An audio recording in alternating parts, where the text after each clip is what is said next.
बिस्मिल्लाहिर्रहमानिर्रहीम अस्सलाम वालेकुम नाज़रीन। उम्मीद और दुआ करता हूँ कि आप लोग जहाँ जहाँ पर होंगे खैर वाफियत से होंगे। लेकिन बज़ाहिर लगता ये था कि मुस्लिम लीग नून ने पूरी दुनिया के सामने ये हकीकत छुपाने की नाकाम सी कोशिश की है कि 8 फरवरी के इलेक्शन को पाकिस्तान के अंदर क्या हुआ, फॉर्म 45 47 की हकीकत क्या है, कैसे किसी के मैंडेट के ऊपर डाके मारे गए और कैसे जो जीते हुए थे उनको हरवाया गया और जो हारे हुए थे उनको जितवाया गया। लेकिन ये राज कोई राज लगता नहीं है। अब पाकिस्तान के अंदर तो ऑब्वियसली पूरी हम सबको पता है कि what happened on 8th of February, लेकिन अब ये कहानियां पाकिस्तान से बाहर भी मुझे लगता है फैलती जा रही हैं।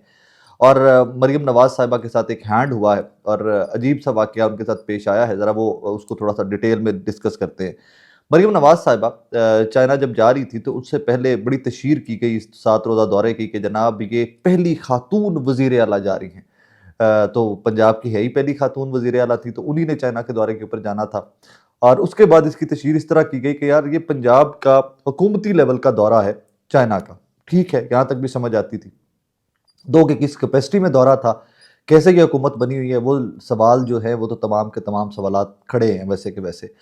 उससे आगे चलें तो कहानी तब खुलती जाती है time to time, Aahista Aahista Aahista ये कहानी खुलती गई और मरियम नवाज साहिबा का ये दौरा एक्सपोज होता गया और वो बच्चे पता नहीं क्या कहते हैं मोए मोए हो गया मरियम नवाज साहिबा के साथ और मरियम औरंगजेब साहिबा, उज़मा बुखारी साहिबा के साथ। कहानी होती क्या है कि मरियम नवाज साहिबा जब बार बार क्लेम करके आपको और मुझे बताकर ये जाती हैं कि ये जी पंजाब हुकूमत लेवल का दौरा था और चाइना ने इसका इन्विटेशन दिया हुआ था। जब वहाँ पर पहुँची हैं, किस किस्म का इनका इस्तकबाल हुआ है, किन लोगों ने इनको रिसीव किया है, किसी के पास कोई डिटेल नहीं है। हाई लेवल डेलीगेशन ने रिसीव किया, हाई लेवल ऑफिसर्स ने इस डेलीगेशन को रिसीव किया। किस लेवल के ऑफिसर्स, किस लेवल के वुज़रा, किसी के पास कोई इन्फॉर्मेशन नहीं है। इवन पीटीवी ने भी जो इसको रिपोर्ट किया है, वो कहानी भी अलग से है। अब आगे बढ़िए तो इसमें कहानी पकड़ी कहाँ से जाती है कि ये मुस्लिम लीग नून का एक जमाती दौरा था, एक मुल्क की वो जमात जिसका वजीर आजम भी है, जिसका वजीर अला भी है पंजाब के अंदर, उस जमात का दौरा था ये, क्योंकि मुस्लिम लीग नून ही इस टाइम पे बरसरे इक़्तिदार है चाइना के अंदर। अब जब जमाती दौरा होता है तो उसी लेवल के ऊपर उनको आगे से रिसीव भी किया जाना चाहिए था। एक गवर्नमेंट के एक पार्ट का या एक प्रोविंस की वजीर आला का ये दौरा नहीं था, क्योंकि जो वेलकम किया गया मैं वो आपके सामने रख रहा हूँ। वेलकम में लिखा गया a warm welcome to the high level officials delegation of Pakistan Muslim League Nawaz. ये मरियम नवाज साहिबा के वेलकम नोट है, या जो एक बोर्ड वहां पर लगाया गया था कि मरियम नवाज साहिबा जो है वो मरियम नवाज वजीर पंजाब नहीं आई हुई है चाइना के अंदर, वो आई हुई हैं high level officials delegation of Pakistan Muslim League Nawaz. अब एक जमात जो सारी जिंदगी ये क्लेम करती आई है कि हिमालय से ऊंची दोस्ती, समुद्रों से गहरी दोस्ती, उनकी दोस्ती को एट वंस चाइना की गवर्नमेंट के साथ हो क्या गया है। एक साबिका वजीर आजम की बेटी, एक मौजूदा वजीर आजम की भतीजी, एक मौजूदा वजीर अला पंजाब किसी भी तरह से बनी हुई है, वो कहानी बार बार अपनी सवाल वहाँ का वहाँ है। लेकिन और उसी जमात के सरबराह की बेटी वो एक डेलीगेशन और वो एक दौरे के ऊपर गई हैं डेलीगेशन की शक्ल में, और उनको आगे से रिसीव किन लोगों ने किया है, ये कहानी बड़ी शर्मिंदगी की बाइस है। सवाल यहाँ पर ये भी उठ रहे हैं कि जनाब अगर आप बार बार कहते रहे कि ये पार्टी का वफ्द है, क्योंकि जिस तरह चाइना ने इनको रिसीव किया, ये पार्टी का वफ्द किया, सरकारी वफ्द रिसीव नहीं किया उन्होंने, चाइनीज ने जो लिखा हुआ है आगे से, तो फिर इतना खर्चा चीफ सेक्रेटरी साथ और ये जो सरकार का आपका मेरा टैक्स पेयर मनी जो लगाया जा रहा है, ये भी क्वेश्चनेबल है। And in days to come ये इशू बनेगा, I am telling you today, आने वाले दिनों के अंदर आपको ये इशू बनता हुआ दिखाई देगा। अब आगे बढ़े तो एक मीर मोहम्मद अली साहब हैं, काफ़ी एक्टिव हैं डिजिटल मीडिया के ऊपर और अक्सर वो पीएमएलएन की गवर्नमेंट और इनकी पॉलिसीज़ के ऊपर काफ़ी खुलकर तनकीद करते रहते हैं। उन्होंने वो तमाम फ़ोटोज़ उठाई जो मरियम नवाज साहिबा के जो 7 लोग गए हैं उन्होंने अपलोड की कि जी ये हो गया, देखें इतना वार्म वेलकम, रेड कारपेट बिछ गया। उन्होंने वो तमाम फ़ोटोज़ उठाई और उन्होंने जो उन फ़ोटोज़ के अंदर अशख़ास थे, चाइनीज़ जो ख़वातीन हज़रात थे, उनके साथ अपनी फ़ोटोज़ भी अपलोड करना स्टार्ट कर दी। बिकॉज़ हमें तो नहीं पता था ना कि वो चाइनीज़ कौन हैं, क्योंकि डिटेल्स कोई ऐसे आ ही नहीं रही थी। सिर्फ वो जी कभी कोई फ़लाँ पार्टी के फ़लाँ साहब ने, फ़लाँ म्यूज़ियम के फ़लाँ साहब ने रिसीव किया। अब हमें तो नहीं पता था ना कि वो चाइनीज़ हज़रात कौन है, कौन नहीं है। तो फिर मीर मोहम्मद अली साहब ने जब वो फ़ोटोज़ अपलोड करना स्टार्ट की हैं, तो उसके ऊपर पोल खुलना स्टार्ट हुए हैं। तो उसके बाद जनाब ने फरमाना स्टार्ट कर दिया कि देखें जी ये मैं इस सब साहब के साथ भी मेरी फ़ोटो है, इन शख्सियत के साथ भी मेरी फ़ोटो है, और ये एक-एक, दो-दो चाइनीज़ ही हर जगह के ऊपर मरियम नवाज़ साहिबा के इस दौरे पे इनके साथ नज़र आए। अब इसका पोल कैसे खुलता है कि मरीम नवाज साहिबा के साथ दोबारा मोए मोए कैसे उन्होंने हमारे साथ करने की कोशिश की पाकिस्तानियों के साथ कि ये जी बहुत हाई लेवल का टूर था और बहुत सक्सेसफुल टूर था, तो उल्टा उनके साथ मोए मोए हो गया। इसके ऊपर इवेंचुअली तंग आके अज़मा बुखारी साहिबा ने लिखा, अज़मा जाहिद बुखारी साहिबा जो इन्फॉर्मेशन मिनिस्टर हैं पंजाब की, वो लिखती हैं एक्सक्यूज मी, जाहिलों के सर पर सींग नहीं होते, ये बात तो तय है। ये दोनों बेचारे बेचारे वो जो चाइनीज़ जिन्होंने रिसीव किया हुआ था, जिनको पहले पता नहीं हाई ऑफिशियल समझा जा रहा था पाकिस्तान के अंदर के, पता नहीं क्या क्या बनाया जा रहा था, और सक्सेसफुल तरीन दौरा, और ये जो पीएमएलएन का सोशल मीडिया डरा डरा साल कर रहा था क्योंकि पता था क्या हुआ है वहाँ पे। तो उसके ऊपर अज़मा जाहिद बुखारी साहबा लिखती हैं, जाहिलों के सर पर सींग नहीं होते, ये बात तो तय है। ये दोनों बेचारे हमारे इंटरप्रेटर्स थे, और इन बेचारे का अंदाज़ा लगाए जो उनके साथ तस्वीरें खिंचवा के कितना खुश था। भाई तुम्हारा लेवल यही था, अब उसका लेवल तो यही था, या मीर मोहम्मद अली साहब का लेवल तो यही था। मोहतरमा, आपका लेवल क्या था? आप एक सूबे की किसी किस्म की भी वजीर आला, मैंडेट और वो फॉर्म 45 47 क्वेश्चन अपनी जगह के ऊपर, लेकिन आप एक वजीर आला के साथ कितने सीनियर वजीर और चीफ सेक्रेटरी और कितने लंबे चौड़े आप लाओ लश्कर लेकर वहां तशरीफ लेके जाती हैं, तो हमने रिसीव किया होते। आपको किसने वहां पर बड़ा प्रोटोकॉल दिया और बड़ा वेलकम किया है कि जी वहाँ के आपको रेड कारपेट बिछाए गए हैं आपके लिए हर जगह के ऊपर कि जी वजीर आला पंजाब आ गई हैं, जिनको कहा जाता है नून लीग की जानिब से कि हमारी अगली वजीर आजम की उम्मीदवार है।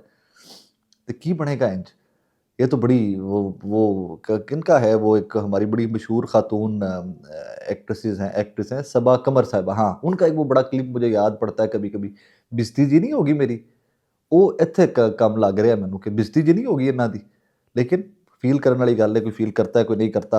अब इसमें एक चीज़ सीरियस जो है, ये तो था मामला मोए मोए वाला, इसमें एक चीज़ जो सीरियस है वो नहीं भूलने वाली।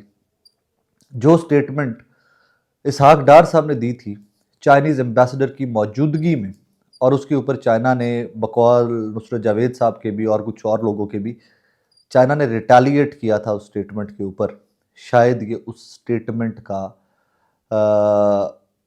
उसका उसका भी कुछ ना कुछ इस सारे मामले के अंदर, या इस तरह के प्रोटोकॉल या इस तरह नज़रअंदाज किए जाने के अंदर मेरी नज़दीक इसका कोई ना कोई मामला ज़रूर होगा। मेरे पास इसकी डेप्थ नहीं है, मेरे पास डिटेल्स नहीं है इसकी, क्योंकि ये एज सच वाइडली रिपोर्टेड चीज़ ही नहीं है, लेकिन इतना नाकाम दौरा मरीम नवाज साहिबा का, गवर्नमेंट की एक वज़ीर आला और फिर एक पार्टी की रुकन बन के हाई लेवल डेलीगेशन को हेड करती हुई मरीम नवाज साहिबा लेकर गई हैं, और वहाँ पर जाकर किस लेवल की मुलाकातें, एक्सक्यूज़ मी, किस लेवल की मुलाकातें और किस लेवल के खाने और इनके डिनर लंच ब्रेकफास्ट हुए हैं और किस लेवल की मुलाकातें इन्होंने की हैं, वो आपके और मेरे सामने है। बहरहाल मरीम नवाज साहिबा के साथ यहाँ पर ये हैंड हुआ है, और ऑब्वियसली जो कोई भी ये प्लान किया था जिस किसी ने भी, उसकी अच्छी खासी सरजनिश मुझे तो होती दिखाई दे रही है इन डेज टू कम। उन भाई साहब, उन बहन के साहिबा के लिए अच्छा खासा टफ टाइम आएगा पीएमएलएन की जानिब से और मरीम नवाज साहिबा की जानिब से। एक और खबर जो आई थिंक ज़रूर डिस्कस की जानी चाहिए, आदिल बाज़ई साहब एक एमएनए बनते हैं, तो उसके ऊपर क्लेमेंट है पीएमएलएन के कि जनाब हमारी पार्टी के एमएनए, इन्होंने बयान एलपी दिया था। उनकी जो कैंपेन थी सारी वो इमरान खान साहब की कैंपेन थी, इमरान खान साहब की फ़ोटो के ऊपर वोट पड़े थे। आदिल खुद भी कहते रहे कि जनाब मैंने वोट इमरान खान के लिए।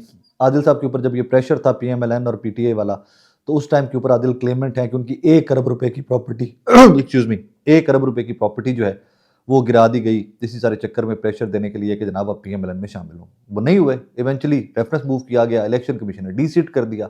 आज सुप्रीम कोर्ट ऑफ पाकिस्तान ने इसका फैसला किया है और आदिल बाज़ई साहब को रीइंस्टेट कर दिया है, जनाब उनकी एमएनए की रुकनीत बहाल कर दी है। रिमार्क्स जो आए मंसूर अली शाह साहब, बादशाह मलिक साहिबा, अकील बाज साहब, वो छोड़ दीजिए, वो सारी कहानी छोड़ दीजिए। टेक्निकल नुकता जो है ना इसके अंदर, वो मैं इसके ऊपर ज़रूर बात करना चाहूँगा। मतलब पहले तो दिन ये हो गए, मैं मुस्लिम लीग नून के लोगों के एमएनए छीन छीन कर, गुजरात से भी वोट किसी और को पड़े थे, एक एमएनए साहब को, और वो भी इवेंचुअली एमएनए पीएमएलएन में चले गए। एक वो केपीके से भी एक साहब जो नौजवान एमएनए है, मैं नाम भी उनका क्या डिटेल में लूँ, वो साहब भी वोट इमरान खान के और उनके शहीद भाई के पड़े थे, और इवेंचुअली वो भी पीएमएलएन में चले गए। अब ये वाली कहानी जो आदिल बाज़ई वाली है ना, ये बड़ी इंटरेस्टिंग है। इसके अंदर एक कैच है, और वो मुस्लिम लीग नून के सदर जनाब मियाँ मोहम्मद नवाज शरीफ साहब, साबिका वज़ीर आज़म पाकिस्तान, जो चौथी दफ़ा वज़ीर आज़म पाकिस्तान बनने आए थे, मुझे लगता है कि एट सम पॉइंट वो भी स्टेक पे लग गए में, क्योंकि बयान हल्फी तो उनकी जानिब से गया था कि जनाब ये नवाज शरीफ साहब की सदर है पार्टी के, तो बयान हल्फी तो उनकी जानिब से भी गया था कि जनाब ये हमारे एमएनए हैं। अब सुप्रीम कोर्ट के फैसले के बाद वो बयान हल्फी झूठा साबित हो जाता है या उसकी नफ़ी हो जाती है कि टेक्निकली या कानूनी तौर के ऊपर जो शवाहिद मौजूद हैं, उन शवाहिद को देखते हुए आदिल बाज़ई पाकिस्तान तहरीक इंसाफ के उम्मीदवार ठहरे। उस बयान हल्फी का स्टेटस क्या है जो नवाज शरीफ साहब का जमा कराया गया पार्टी सदर होते हुए इलेक्शन कमीशन में? ये बड़ा टेक्निकल नुक्ता है। अब अगर वो बयान हल्फी झूठा साबित होता है तो उस पे कहानी क्या होगी, उसके ऊपर फिर मियाँ साहब की सदारत भी जाती है और मियाँ साहब की नेशनल असेंबली की सीट जो आज भी क्वेश्चनेबल है डॉक्टर यास्मीन राशिद साहबा के सामने। बहुत बड़े-बड़े क्वेश्चन हैं, फॉर्म 45 और 47 के तज़ाद बहुत बड़े-बड़े हैं उस हल्के को लेकर भी।